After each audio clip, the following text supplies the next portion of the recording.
మంచిర్యాల జిల్లా పారుపల్లి ప్రధాన రహదారిపై బీఆర్ఎస్ నాయకులు ఆందోళన చేపట్టారు. మంత్రి వివేక వెంకటస్వామి ఇలాఖాలో అక్రమంగా ఇసుకను తరలిస్తున్నారని ఆరోపించారు. గతంలో ఇసుక మాఫియా జరుగుతుందన్న మంత్రి ఇప్పుడు యథేచ్ఛగా అక్రమంగా ఇసుక రవాణా చేస్తున్నా నోరు మెదపడం లేదని బీఆర్ఎస్ నాయకులు మండిపడ్డారు. వెంటనే ఇసుక అక్రమ రవాణాను అరికట్టాలని డిమాండ్ చేశారు.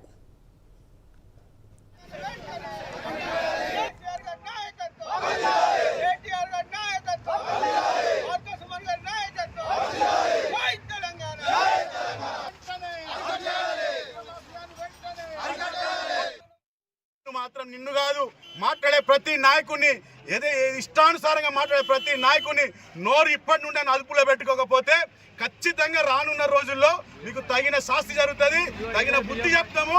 ఇక్కడ ఉన్నటువంటి బీఆర్ఎస్ పార్టీ కన్నగప్పుకున్న కార్యకర్తలు నాయకర్తలు ఎవరిని వదిలిపెట్టారని చెప్పి నేను తెలియజేసుకుంటాను. మరొకసారి కార్మిక శాఖ మంత్రి వివేక్ వెంకటస్వామి, నీకు నిజంగా చిత్తశుద్ధి ఉంటే చెన్నూరుకు వచ్చి అక్కడక్కడ తిరుగుడు కాదు, ఇక్కడికి రా.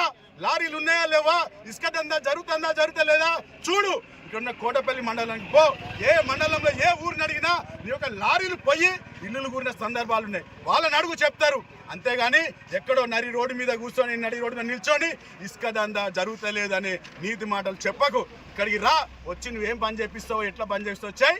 నీకు చేత కాకపోతే నీ కార్మిక శాఖ మంత్రికి రాజీనామా చేయి. అంతే తప్ప ఇంకోసారి ఇసుక దందా జరుగుతలే అనే మాట మాత్రం మేము నెసలే మాట్లాడొద్దని హెచ్చరిస్తా ఉన్నాం.